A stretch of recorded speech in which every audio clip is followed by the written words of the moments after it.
আসসালামু আলাইকুম প্রিয় দর্শক, আমি মিস্টার টুরিস্ট।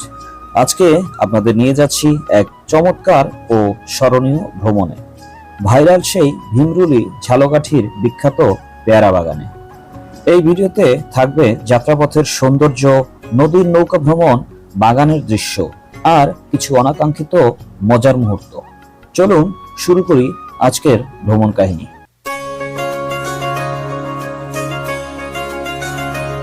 এখন সময় সকাল প্রায় 9:30। আমি আমার পরিবারের সদস্য সহ মোট 10 জন সবাই মিলে আমাদের বাড়ির সামনের রাস্তা থেকে একটি অটো রিজার্ভ করলাম। গন্তব্য ভীমরুলি পেয়ারা বাগান।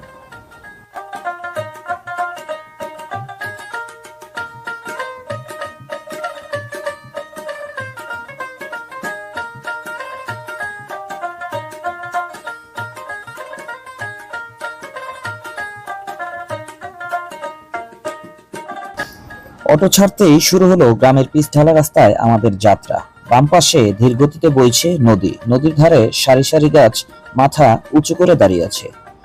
বর্ষার সময় হওয়ায় চারিদিকে পানি থই থই করছে, সবুজের মাঝে স্নিগ্ধ নীরবতা।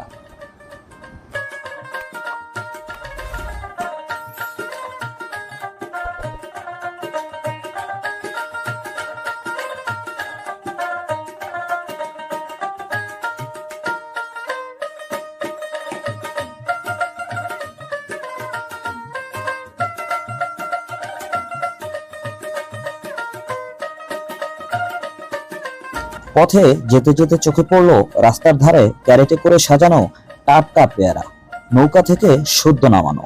এখন বাজারে যাওয়ার প্রস্তুতি চলছে। এমন দৃশ্য যেন একটা জীবন্ত পোস্টকার্ডের মতো, যত দেখি ততই মন ভরে যায়।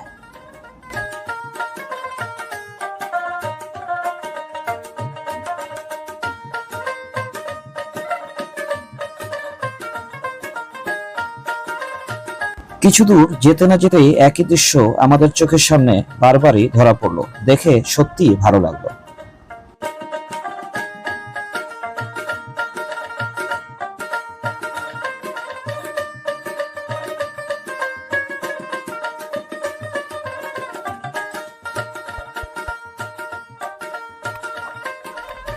নদী ধারে সামলাদানো ঘাটের পাশে তালপাতার ছাউনি এবং কাঠের বেড়া দিয়ে যে ঘরটি তৈরি করা হয়েছে, এর মাঝে জমা করে রাখা হয়েছে ডাব এবং নারিকেল, যা আশেপাশের গ্রাম থেকে সংগ্রহ করে এখানে এনে জমা করা হয়েছে এবং পরবর্তীতে এখান থেকেই চলে যাবে শহরের আনাচে কানাচে।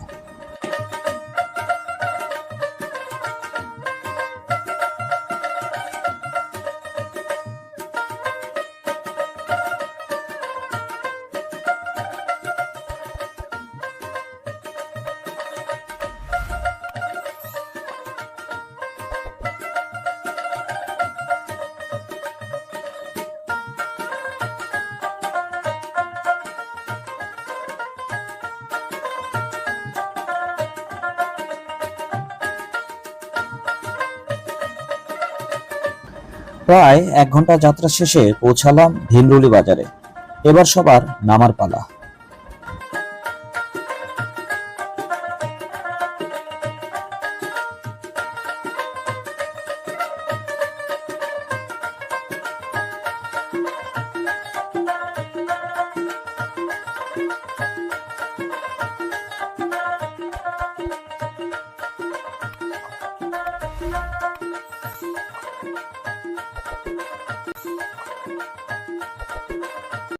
অটো থেকে নেমে প্রথমে ব্রিজের উপর দাঁড়ালাম। সামনের দৃশ্য দেখে সত্যি নিঃশ্বাস আটকে গেল।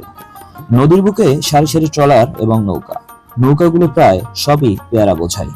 কারো নৌকায় ঝুড়ি ভর্তি পেয়ারা, কারো নৌকায় ডাব জাম্বুরা, একেবারে গ্রামের খোলা আকাশের বাজার।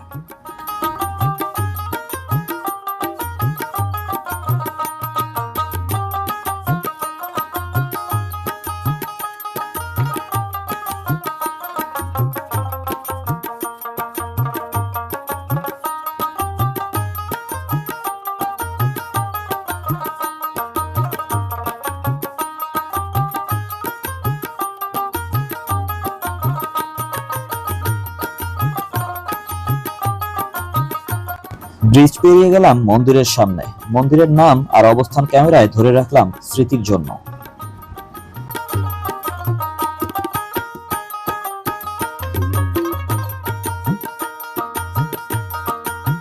মন্দিরের মাঝখান দিয়ে নদীর ঘাটের দিকে হাঁটতে লাগলাম, যেখানে নৌকা এবং ট্রলারগুলো সারিবদ্ধভাবে সাজানো আছে।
প্রথমে আমাদের প্ল্যান ছিল আমরা এখান থেকে ট্রলার ভাড়া করে চলে যাব সোজা পেয়ারা বাগান, কিন্তু হঠাৎই নেমে এলো বৃষ্টি। আমরা দ্রুত মন্দিরের ছাদের নিচে আশ্রয় নিলাম। আমাদের মতো অনেকেই বৃষ্টি থেকে বাঁচার জন্য চলে এলো এখানে।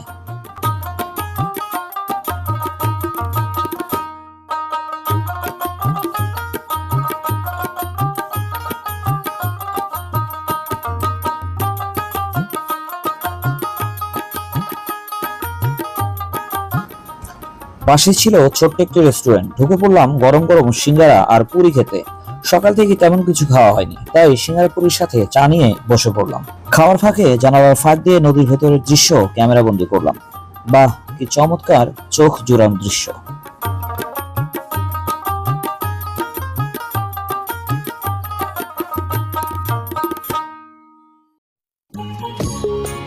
খাওয়া শেষ করে রেস্টুরেন্ট থেকে বের হতেই এমন সময় দেখা হয়ে গেল এক বিশেষ অতিথির সাথে।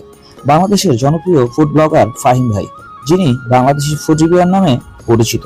খুবই বিনয়ী মানুষ। আমাদের সাথে হাসি মুখে পরিচিত হলেন, সেলফিও তুললেন। অনেক অনেক দোয়া এবং শুভকামনা ফাহিম ভাইয়ের জন্য।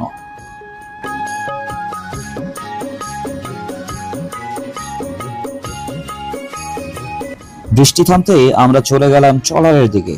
এখানে নৌকা ভাড়া ঘন্টায় 300 টাকা আর ট্রলার 600 টাকা। আমরা 10 জন হওয়া একটি ট্রলার রিজার্ভ করলাম। ট্রলার ছাড়তে শুরু হলো নদীর বুকে এক দোল খাওয়া যাত্রা।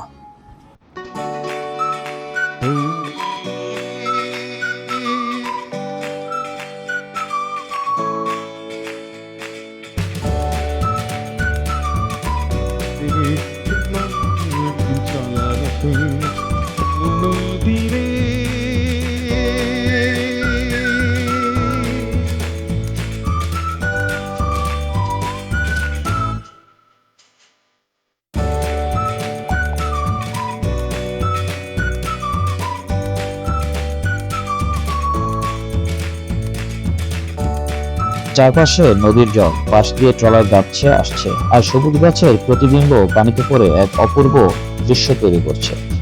নদীর বুকে বয়ে চলা ঢেউ দেখে চোখ যেন জুড়িয়ে যায়। হাওয়ায় মৃত পরশে মনটা আরো প্রফুল্ল হয়ে ওঠে।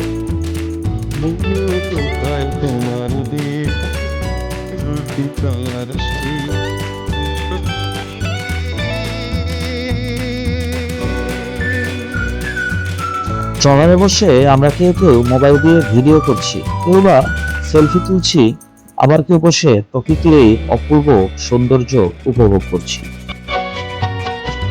আমায় ভাবছো মিছি পর তোমার নাই আশা।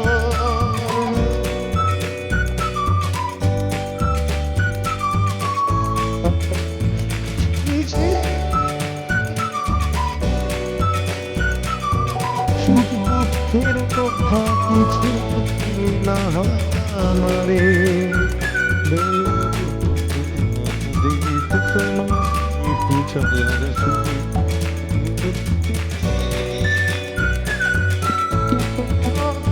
দেখতে দেখতে প্রায় 15 মিনিট পর আমরা পৌঁছে গেলাম পেয়ারা বাগানের ঘাটে। এবার সবার নামার পালা। নামার আগে পেয়ারা বাগানের সাইনবোর্ডটি আপনাদের একটু জুম করে দেখাচ্ছি।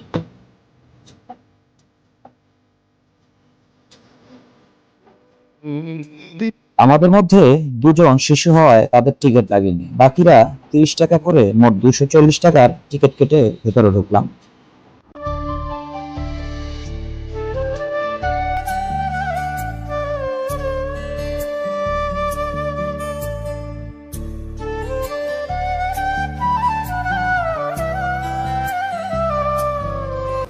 বাগানের ভেতর ঢুকে আমরা চলে গেলাম কাঠের তৈরি সরু রাস্তা দিয়ে সামনের দিকে। দুই পাশে খালের মতো পানি আর উঁচু মাটির উপর সারি সারি পেয়ারা গাছ। গাছের ডালে ঝুলছে কাঁচা পাকা পেয়ারা, বাতাসে দুলছে, মাঝে মাঝে পড়েও যাচ্ছে পানিতে।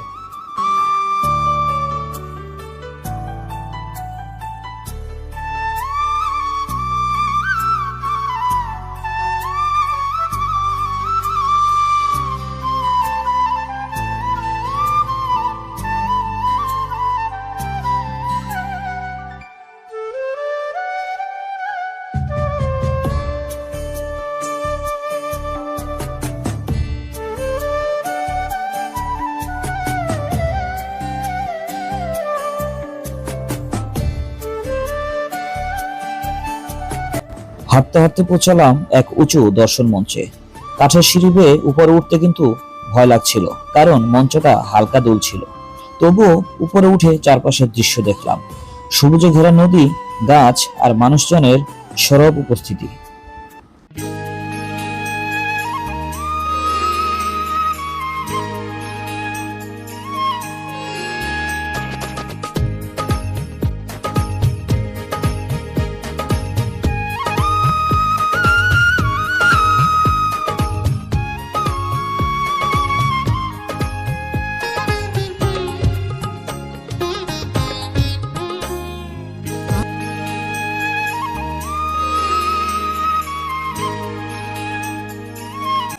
আমার মতোই পরিবারের অন্যান্য সদস্যদেরও উপরে উঠতে ভয় করছিল, তাই তারা ধীরে ধীরে এক এক করে উপরে উঠছে। আর আমি এই ফাঁকে উপর থেকে 4-5টা ক্যামেরা বন্দি করছি। বাহ, কি চমৎকার অপরূপ দৃশ্য! নয়নাভিরাম, চোখ জুড়িয়ে যায়। এত চমৎকার দৃশ্য যা ভাষায় প্রকাশ করার মতো নয়। শুধু ইচ্ছে হয় সারাক্ষণ তাকিয়ে তাকিয়ে আল্লাহর সৃষ্টি এই অপরূপ সৌন্দর্য উপভোগ করি।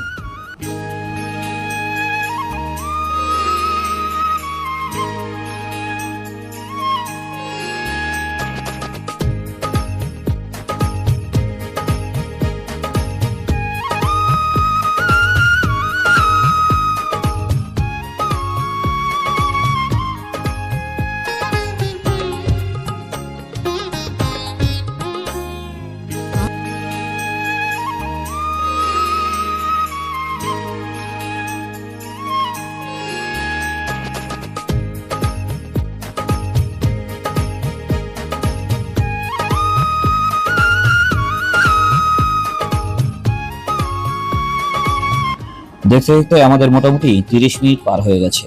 এখন বাসায় ফিরে যাবার পালা। দর্শন মঞ্চ থেকে নেমে নদীর ধারের পথে হাঁটতে লাগলাম। নিচে একজন ভদ্রলোক বড়শি দিয়ে মাছ ধরছেন। পাশে রয়েছে একটি সাইনবোর্ড, যা আপনাদেরকে একটু দেখানোর চেষ্টা করলাম।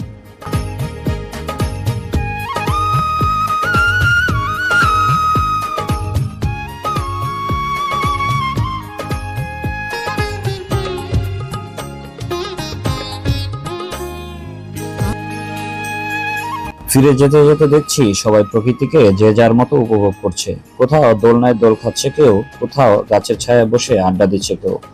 আমরা ওখানে কিছুক্ষণ বসে হাওয়া খেলাম, ভিডিও করলাম। শেষবারের মতো পেয়ারা বাগানের কিছু স্মৃতি জড়িত ভিডিও করলাম।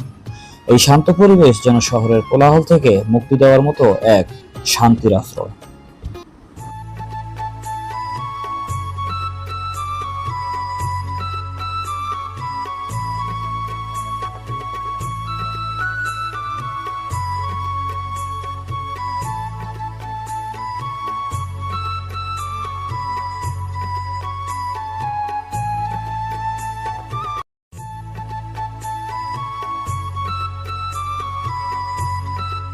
সময় মতো ট্রলারে উঠে শুরু করলাম ফেরার যাত্রা। চারপাশটা ঘুরিয়ে ঘুরিয়ে আরো একবার ভিডিও করলাম। আবারও নদীর মাছ দিয়ে চলতে চলতে চোখ পড়ে গেল ফাহিম ভাইয়ের দিকে।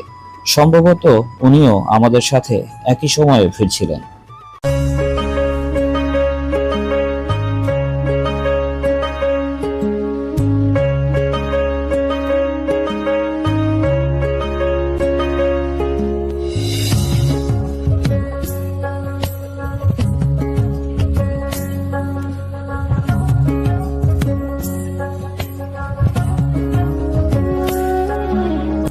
ফেরার পথে দুই পাশের দৃশ্য আগের মতোই মনোমুগ্ধকর। কেউ যাচ্ছে পেয়ারা বাগানের দিকে, কেউ বা আবার ফিরছে। আবারও সেই চোখ জুড়ানো দৃশ্য, যা কোনোদিনও ভোলার মতো নয়। ফিরতি পথে সকলে একত্রিত হয়ে ক্যামেরাবন্দী হলাম। মানুষের জীবনে স্মৃতি হচ্ছে বেঁচে থাকার একমাত্র অবলম্বন। তাই তো এই স্মৃতিকে ক্যামেরায় ধরে রাখার চেষ্টা করলাম, এবং সঙ্গে আমিও যুক্ত হলাম। পাশ দিয়ে কত ট্রলার চলাচল করছে, সবার মুখে উচ্ছ্বসিত হাসি। সবাই যেন প্রকৃতিকে উপভোগ করছে, আপন করে নিচ্ছে সবকিছুকে।